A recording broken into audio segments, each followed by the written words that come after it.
सुनो जी पाक कलाम में क्या लिखा है। मेरी तरफ से आप सबको सलाम। आज की हमारी रूहानी खुराक अमाल की किताब, उसका नामा बाब और उसकी पहली 5 बयान। खुदा के पाक कलाम में ये लिखा है, और साउल जो अभी तक खुदा के शहीदों के धमकाने और कत्ल करने की धुन में था, सरदार वाही के पास गया और उससे दमिश्क के इबादत खानों के लिए इस मजमून के खत मांगे कि जिनको वो इस तरीक पर पाए, ख्वाह मर्द ख्वाह औरत, उनको बांध कर यरूशलेम में लाए। जब वो सफर करते करते दमिश्क के नजदीक पहुंचा तो ऐसा हुआ कि यकायक आसमान से एक नूर उसके गिरदा गिर्द आ चुका और वो जमीन पर गिर पड़ा। और ये आवाज सुनी कि ए साउल तू मुझे क्यों सताता है। उसने पूछा, ऐ खुदावन तू कौन है। उसने कहा, मैं यीशु हूँ जिसे तू सताता है। खुदा के पाक कलाम के पढ़े और सुने जाने पर उसकी आस बरकत हो। आमीन। थैंक यू बेटा जी, खुदा आपको बरकत दे। सवाल इसमें से सुना जी आपने, इसमें सवाल कौन सा है, किस आयत में है? चौथी आयत में है, ए साउल तू मुझे क्यों सताता है। मौजूदा जमाने के एतबार से यह एक बहुत अहम सवाल है।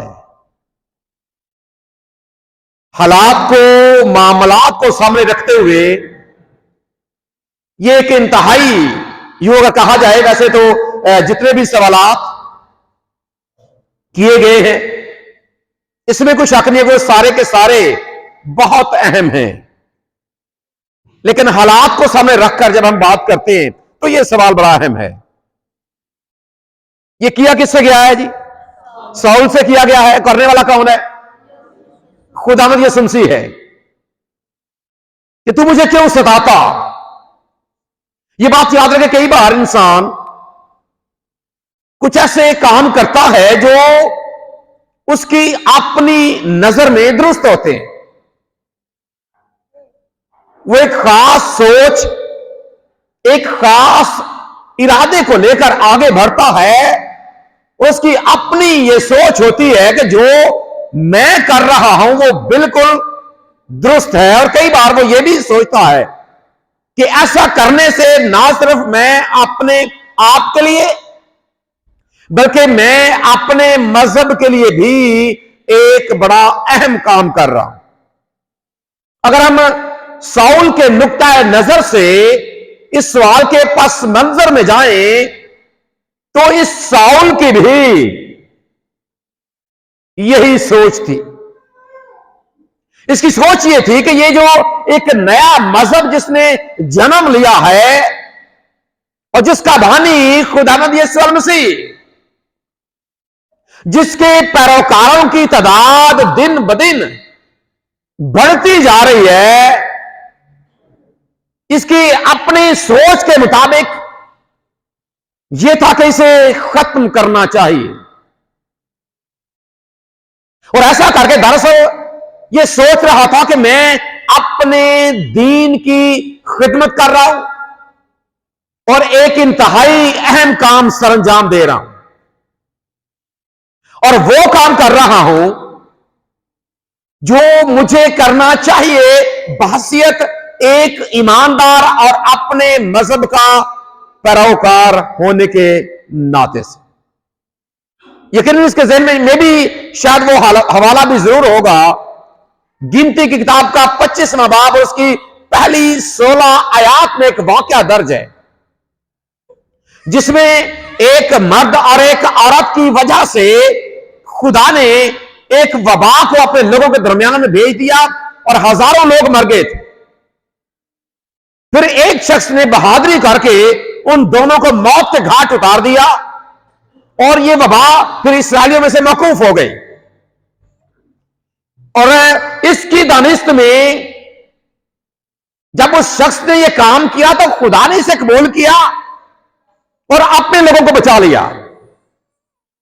वबा से रिहाई मिल गई, वबा से छुटकारा मिल गया। इसके जहन में भी वही बात यकीनन होगी कि मैं भी कुछ ऐसा ही काम करूं ताकि पहली बात तो यह कि मैं खुद अपने खुदा की नजर में मकबूल बन जाऊं, और दूसरी बात यह कि अपने दीन की खिदमत करूं। इसी बात को लेकर जिस तरह अभी बेटी ने तिलावत भी की है, और अगर आप इससे पिछले अबवाब को भी पढ़ेंगे तो इसने वही काम करना शुरू कर दिया कि जो इस तरीक पर चलने वाले लोग हैं, और यह बात भी बड़ी अहम है, ये जो लफ्ज यहां पर तरीक लिखा है, तरीक यही लफ्ज है जी जो अभी पढ़ा आपने, जो इस तरीक पर चलने वाले। तरीक लफ्ज तरीके से है। तरीके का मतलब एक ढंग, तरीके का मतलब एक सलीका कि जिसको सामने रखकर आप जिंदगी में आगे बढ़ते हैं।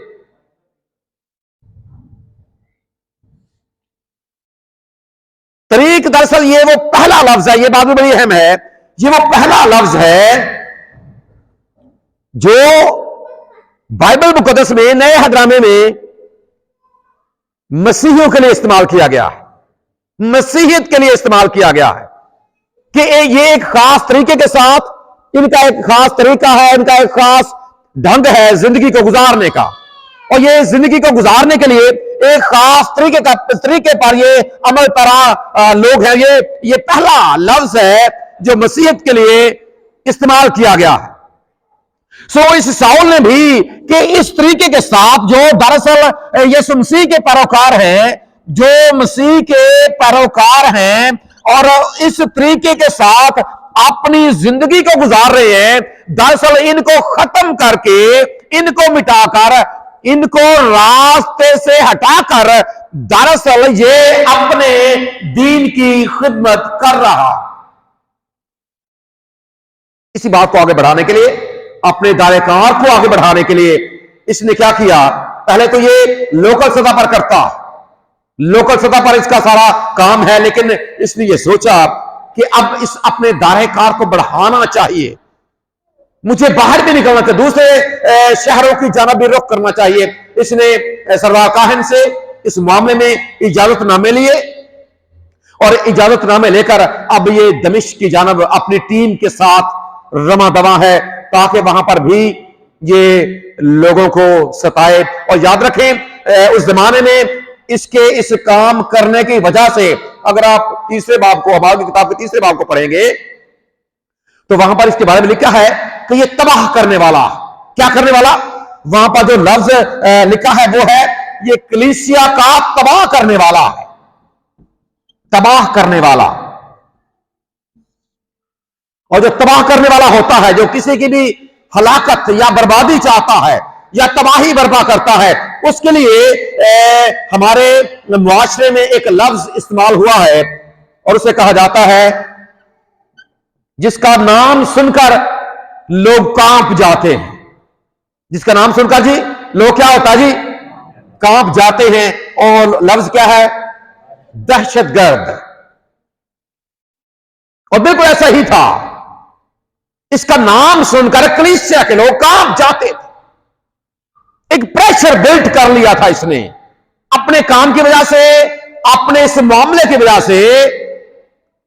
कलीसिया के लोगों के जहनों में, दिलों में, ख्यालों में ये इस तौर से था कि इसका डर और एक रौब और एक दबदबा था।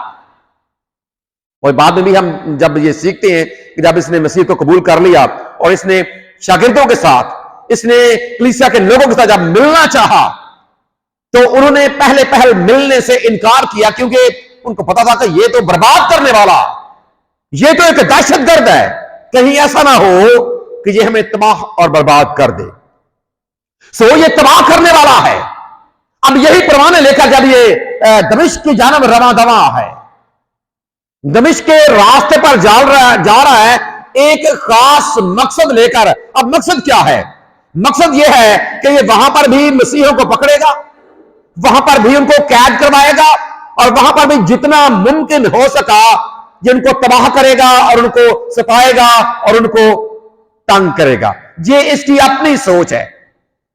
इस बात को भी हमेशा सामने रखें, और इस वाक्य को सामने जब हम रखते हुए इस बात को सीखते हैं कि हमारे अपने इरादे होते हैं, हमारी अपनी सोचें होती हैं, हमारे अपने ख्यालात होते हैं, लेकिन खुदा कब, कहां पर, कैसे, किन हालात में खुदा तब्दील कर देता है, हमें इस बात का इल्म नहीं है। कई दफा हमारी जिंदगी में हम एक खास मकसद लेकर घर से निकलते हैं और हम हमेशा कामयाबी के बारे में सोचते हैं, हम हमेशा अपनी कामयाबी के मुतालिक सोचते हैं, वो काम कैसा भी क्यों ना हो। हम अपनी पूरा मंसूबाबंदी हमने क्या कर रखी होती है, इसने भी पूरी मंसूबाबंदी कर रखी थी, इसके पास वो सारे परवाने हैं ताकि इसे किसी किस्म की मुश्किलात का सामना ना करना पड़े। अगर वो पूछे भाई कि तू इनको क्यों तंग करता, तू इन्हें क्यों सजा देता है, तो ये लोगों को ये परवाना दिखा सके, वो डॉक्यूमेंट दिखा सके, वो खत दिखा सके कि भाई देखो मैंने सरदार काहिन से इस मामले में अपने लिए लेटर हासिल कर रखा है, मेरे पास ये सबूत है कि मैं ये काम कर सकता। ये याद रखें, इंसान की अपनी सोच, उसका अपना इरादा है, लेकिन खुदा कादर मुतलिक खुदा है। वो कहां पर, किन हालात में, कैसे किसी भी शख्स को कैसे वो तब्दील करता है, ये उसका अपना इंतजाम है। और अगर वक्ती तौर पर देखा जाए, अभी हमने पढ़ा भी है, कई बार हम ये समझते हैं कि तब्दीली शायद हम जब पाक कलाम को पढ़ते हैं तब्दीली आती है, जब हम लंबे लंबे लेक्चर सुनते हैं तो तब्दीली आती है, जब हम ज़बूर गाते हैं उस वक्त तब्दीली आती है। ये हमारी सोच तो हो सकती है। अब अगर हम इसकी सिचुएशन, साउल की सिचुएशन को देखें, तो ना ये तब्दील होने के इरादे से घर से नहीं निकला। घर से क्या इरादा लेकर निकला ये कि मैं मसीहियों को क्या करूंगा, तंग करूंगा, मैं उनको बर्बाद कर दूंगा, मैं इस तरीक पर चलने वाले लोगों को सताऊंगा। इसकी अपनी सोच ये है, ना ये खुदा के घर में है, ना इसने कोई लंबा चौड़ा पैगाम सुना है, ऐसी कोई भी बात नहीं है, इसका अपना इरादा भी नहीं, ना तब्दीली का इरादा है, ना कुछ सुना है, ना कुछ पढ़ा है, कुछ भी ऐसी बात नहीं, लेकिन खुदा ने इसका रास्ता रोक लिया। और ये बात हमें इस बात की जानब भी लेकर आती है कि कौन, कब, कहां पर, कैसे, किन हालात में तब्दील हो जाएगा, यह खुदा का अपना इंतजाम है, यह खुदा की अपनी मर्जी है।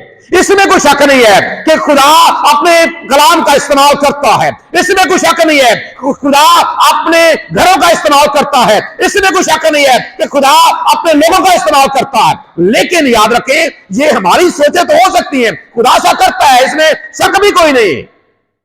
इसे किसी ने समझाया भी नहीं है। इसे समझाए कौन? पढ़ा लिखा शख्स है, एक रबी है, और सीखा भी उसने उस जमाने के मशहूर तरीन रबी से, उस्ताद से, गमलीएल से इसने सीखा।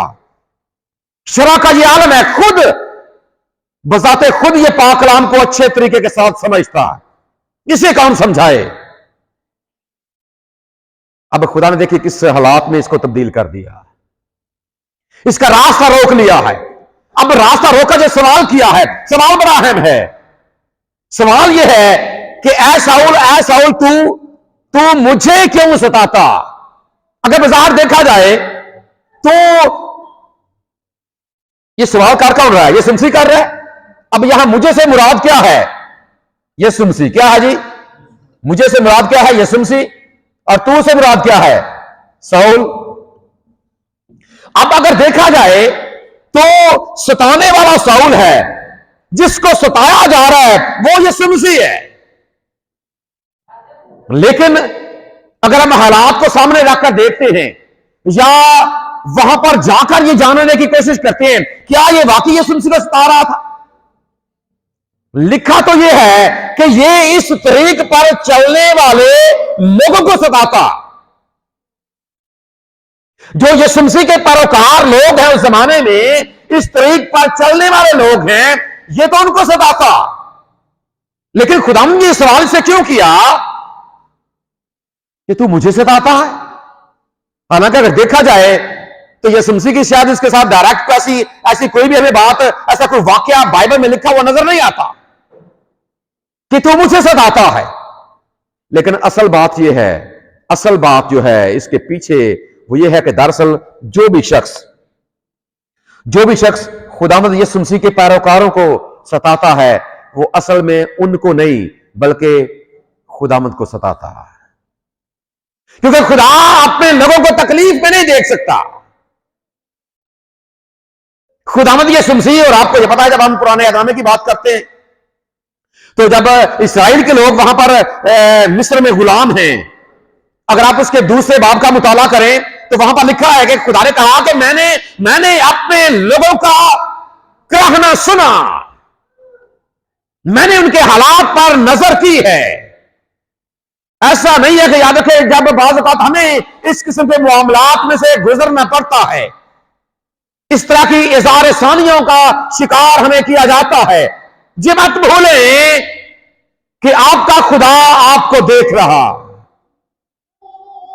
और ऐसे हालात में वो लोग जो शायद लोगों को तंग करने का इरादा रखते हैं या तंग करते हैं या सताते हैं, तो असल में दरअसल वो बज़ाहिर अपने खीद नाम वो भी खुदा का इस्तेमाल कर रहे हैं।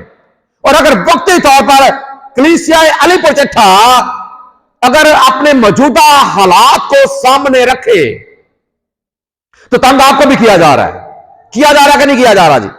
किया जा रहा है।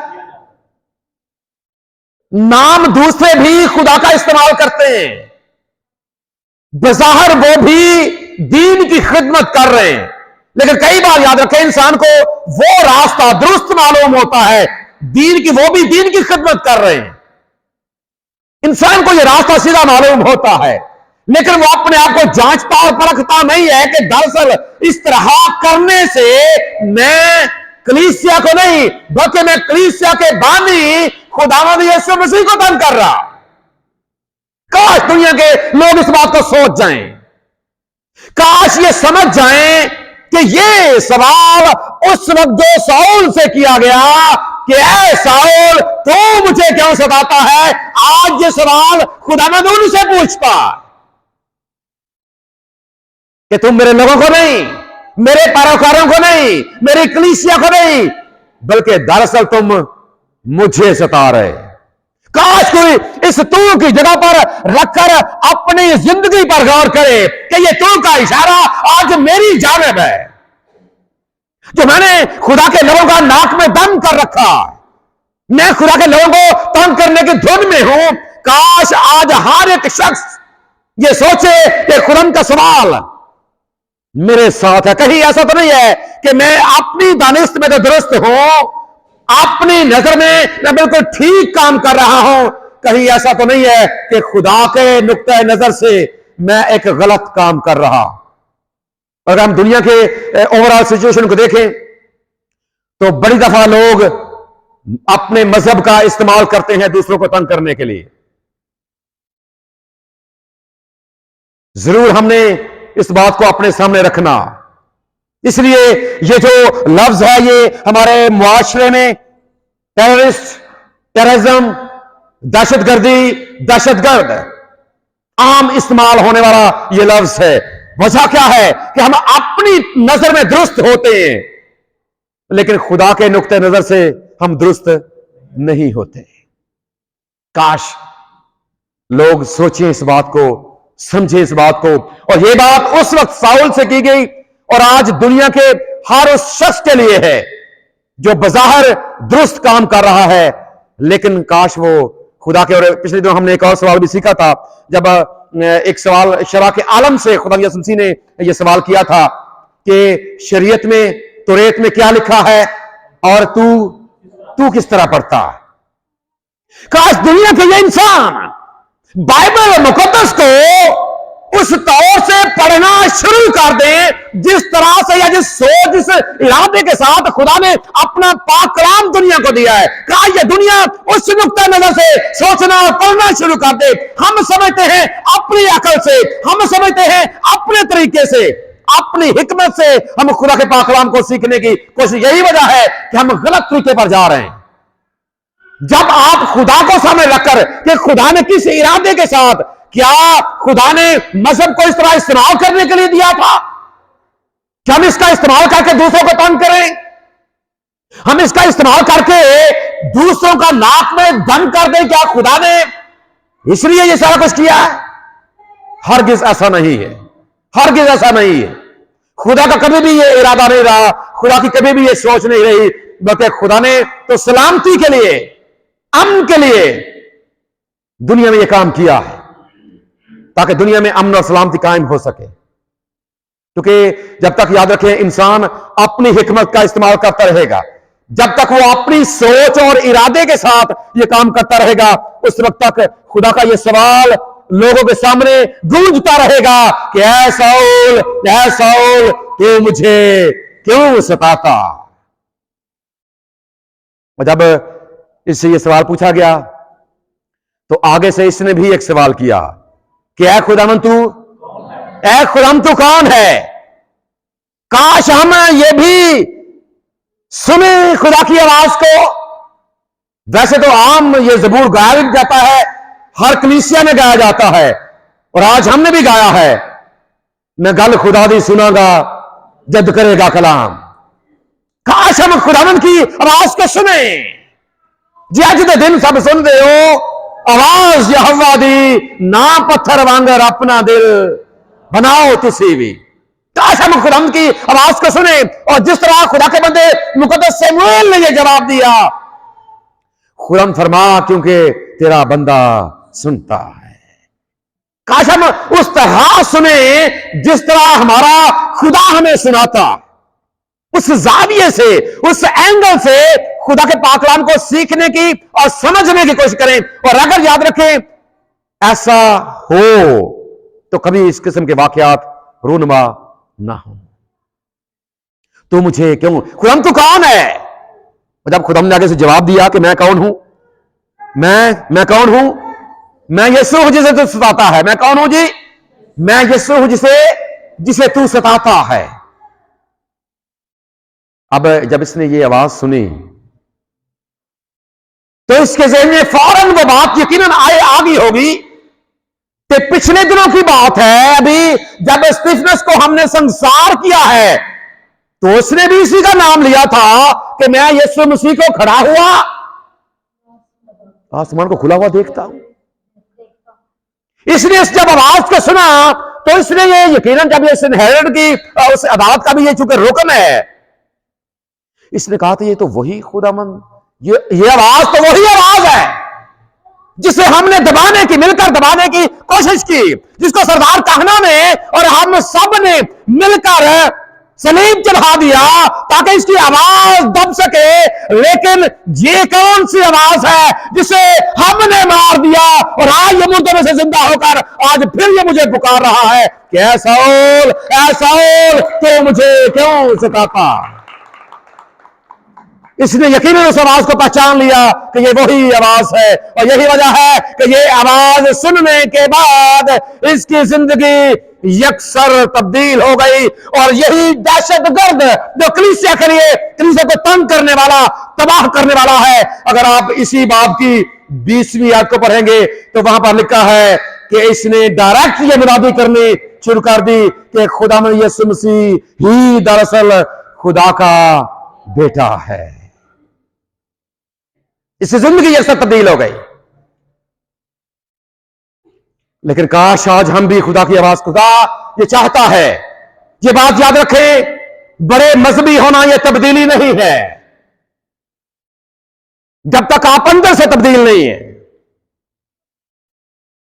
आज अगर हम हालात को अपने सामने रखें, तब्दीली एक बड़ी अलग सी चीज है। याद रखें, मजहबी होना यह तब्दीली नहीं है। बड़े बड़े अच्छे गीत गा लेना यह तब्दीली नहीं है। चर्च में कोई खिदमत कर लेना, पासबान भी बन जाना, यह तब्दीली नहीं है।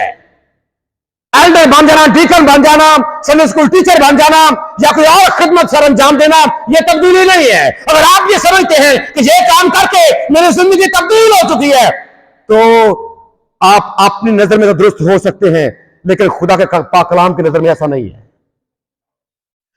तब्दील होना यह बिल्कुल अलग मैटर है। और ये उस वक्त अगर आप अपनी दानिश में तब्दील शुदा हैं तो आप गलत हैं।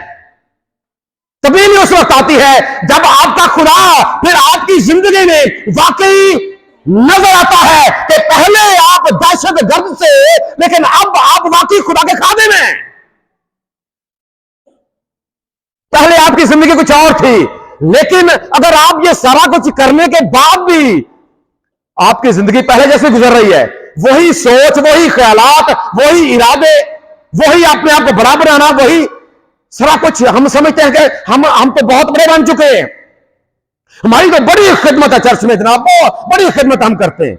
अगर आप इस सोच के साथ करते हैं तो आप तब्दील शुदा नहीं है। और जब तक आप तब्दील शुदा नहीं है, याद रखें, आपकी खिदमत भी फलदार नहीं है। आपके अंदर तब्दीली आने, और ये अपनी कोशिश से नहीं है, ना आपके इरादे से है। अगर आप अपने इरादे से तब्दील हुए हैं तो आप तब्दील नहीं हुए। अगर आप अपनी सोच से तब्दील हुए हैं तो आप तब्दील नहीं हुए। तब्दीली उस वक्त आती है जब खुदा करता है। फिर आप वाकई पहले जैसे नहीं रहते। फिर आपकी जिंदगी का, आपकी सोच तब्दील होती है, आपका चेहरा। हम याद रखें, हम तब्दील कैसे होते हैं? कोई मौजा देख लिया तब्दील हो गए, हो बड़ा काम भाई, सिर दर्द खत्म हो गई है, तब्दील हो गई, ईमान ले आए। ये सुन के जमाने में भी ऐसा, मौजा देखा, ओहो कोड़ी ठीक हो गया, वो जनाब अंधे को आंखें मिल गई, मुर्दा जिंदा हो गया। बहुत से लोग ईमान ले आए। ये वक्ती ईमान और वक्ती तब्दीली होती है, और हम भी ऐसे ही होता है। वक्ती तौर पर थोड़ी सी चोट लगी, पाकलाम गिरा हमारे दिल के अंदर, वक्ती तौर पर उगता भी है, झाड़ियां दबा लेती। ये तब्दीली नहीं है, ये वक्ती ईमान खुदा को याद रखे काबिल कबूल नहीं है। जब तक आपका ज़हन, और जो सबसे बड़ा मौजज़ा, हम मौजज़ा लेते हैं सिर्फ बीमारियों से शिफा पाने को, यह मौजज़ा नहीं है। फिर कभी खुदा ने मौका दिया, जरूर इस पर भी हम पैगाम सुनेंगे। हकीकी मौजज़ा बीमारी से शिफा पाना नहीं है, याद रखें। हमने सिर्फ इस बात को, और लोग आज की जो मसीहत है, लोग इसी जानब चले हुए हैं। बीमारियों से शिफा पाने के लिए यही मुझे जनाब, ये आप गवाहियां कभी सुने लोगों की, इसके अलावा कोई बात ही नहीं है। हकीकी मौजज़ा ये नहीं है कि आपके जिस्म में तब्दीली आ गई। हकीकी मौजज़ा ये है कि आप ज़हनी तौर पर तब्दील हो गए, और आप एक गुनाहगार से, असल तब्दीली ये है कि आप एक गुनाहगार से खुदा के बेटे और उसकी बेटी बन गए। असल तब्दीली ये है, और असल मौजज़ा भी ये है। आपकी जिंदगी के जो तरीक़ेकार था, जिंदगी गुजारने का ढंग, जब वो तब्दील होता, फिर यह हकीकी तब्दीली है। और खुदा मुंतजिर है मेरी और आपकी जिंदगी से। खुदा करना चाहता है, खुदा हमें इस तौर से देखना चाहता। अपने आप को हमेशा खुदा के सुपुर्द किया करें, ताकि हमारी जिंदगी में भी ऐसी तब्दीली हो, और हम भी वाकया ही हम खुदा के बेटे और उसकी बेटी के तौर पर। अब यही देखें, जब हम इसकी जिंदगी को सीख रहे हैं, ये एक दहशतगर्द है। जब खुदा ने तब्दील किया है, ये अंजील का मुबशर बन गया है, अंजील को फैलाने वाला बन गया है, और फिर इतना काम इसने किया है। और आज के जमाने में जो नाकदीन है, वो मसीहत के बारे में ये कहते हैं कि दरअसल जो आज की मसीहत है, ये मसीहत नहीं है, ये पौलुसियत है। ये पौलुसियत है, क्योंकि जितना काम इसने किया है, कम से कम 6000 मील सफर इसने किया, जिसमें ज्यादातर सफर पैदल था। 3 इसके बिशारत दौरों का जिक्र मिलता है। रोमियो की कलीसिया की बात कर लें, कुरिन्थियों की कलीसिया की बात कर लें, कुलसे की कलीसिया की बात कर लें, फिलिपियों की बात कर लें, थिस्सलुनीके की कलीसिया की बात कर लें, और कलीसियाओं की बात कर लें, गलातिया की कलीसिया की बात कर लें। इतनी कलीसियाएं कायम करना, तो जब आप इसके दुखों का बयान पढ़ते हैं, जहाज टूटने की मुसीबत में, दुखी में, नंगेपन में, न जाने कितने मामला, बैंक लगे, कैद, भूख प्यास, न जाने क्या कुछ इसने बर्दाश्त किया। तो फिर 6000 मील पैदल, जरा अंदाजा करें 6000 मील कितना सफर बनता है, 6000 मील। और आजकल तो सफरी सहूलियात बढ़ी हैं, उस जमाने में क्या सफरी सहूलियात थी? जब खुदा ने तब्दील किया है, क्या कुछ किया इसने। और तकरीबन आधे नए अहदनामे का मुसन्नफ भी यही है। इतना बड़ा एहसास इसके हिस्से में कैसे हुआ? खुदा ने इसको तब्दील किया, खुदा ने इसकी जिंदगी में काम किया। और फिर इसने भी, हालांकि इसमें कोई शक नहीं है, मुकद्दस पतरस ने बड़ा काम किया है, मुकद्दस इंद्रियास ने बड़ा काम किया है, मुकद्दस फिलिप्पस ने बड़ा काम किया है, मुकद्दस मत्ती ने बड़ा काम किया है, मुकद्दस तोमा ने बड़ा काम किया है, मुकद्दस याकूब ने बड़ा काम किया है, मुकद्दस यूहन्ना ने, सारे शागिर्दों ने अपनी अपनी जगह पर रहकर बड़ा काम किया है। लेकिन अगर हम पौलुस रसूल की बात करते हैं तो इसके लिए एक टर्म है, वो मैंने किताब में भी इसको लिखा है, और वो टर्म है the bright and the brightest.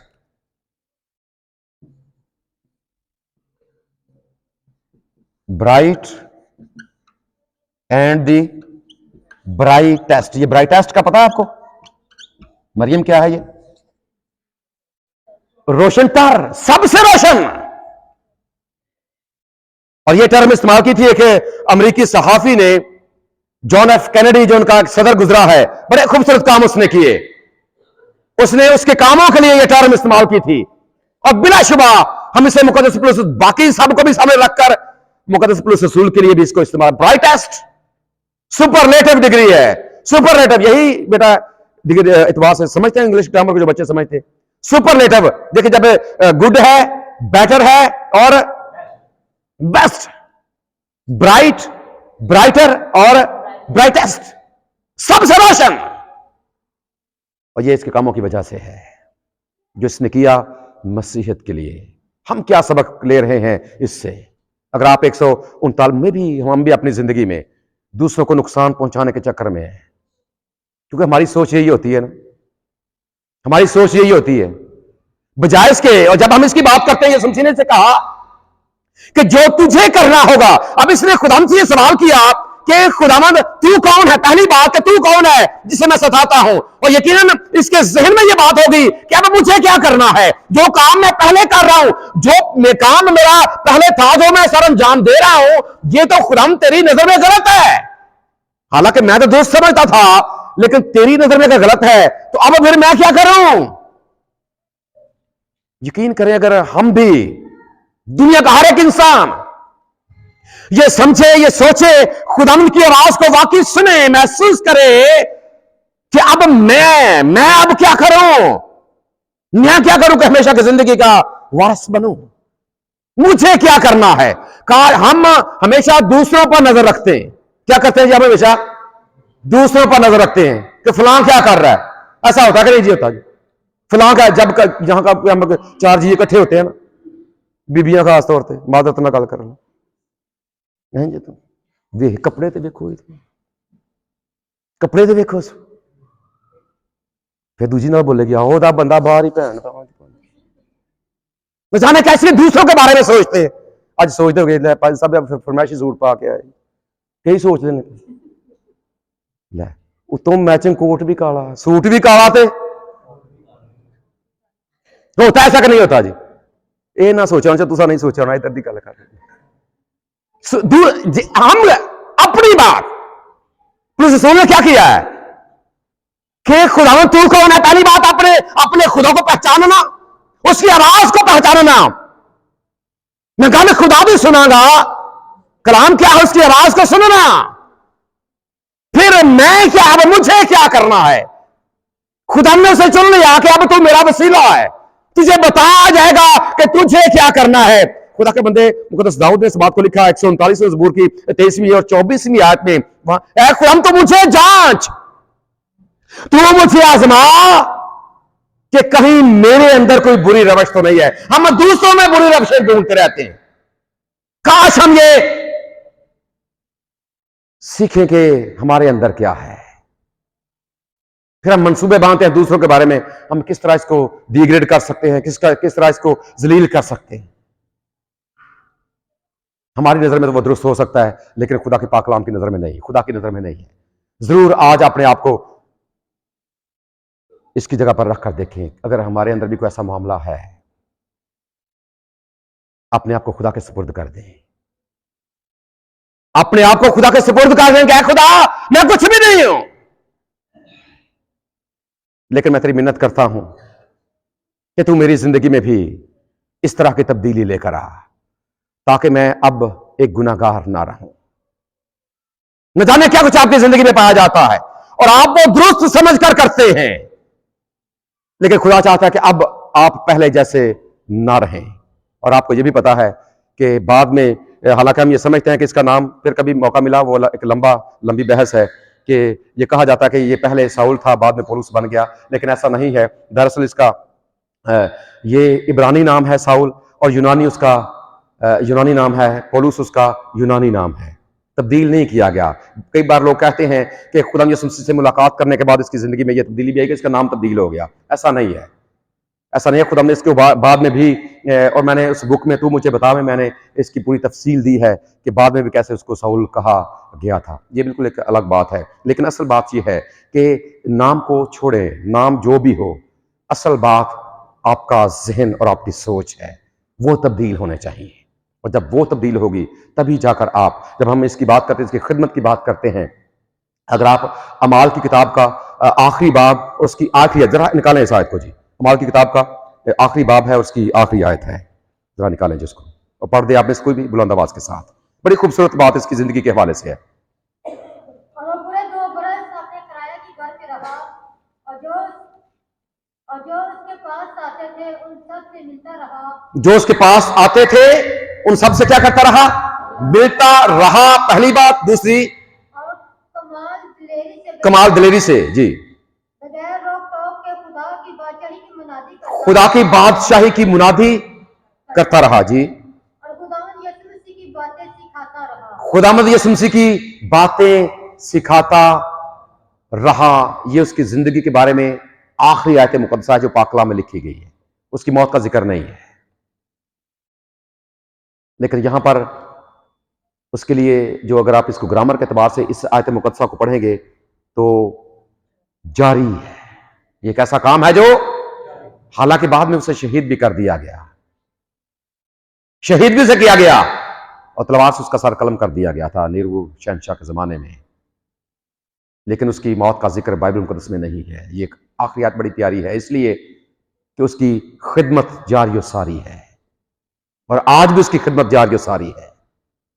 उसके बिशाती दौरे का देखा जाए और बड़े बड़े लोगों की जिंदगी में इसकी तालीमात में तब्दीली, ना सिर्फ गैर अक़वाम से, बल्कि हमारे अपने जो पहले भी वो मसीही थे, लेकिन हकीकी मानों में इसके पैगामात को सुनकर, इसके इन अल्फाज को सुनकर, इसके खतूत को पढ़कर लोगों की जिंदगी में तब्दीली आई है।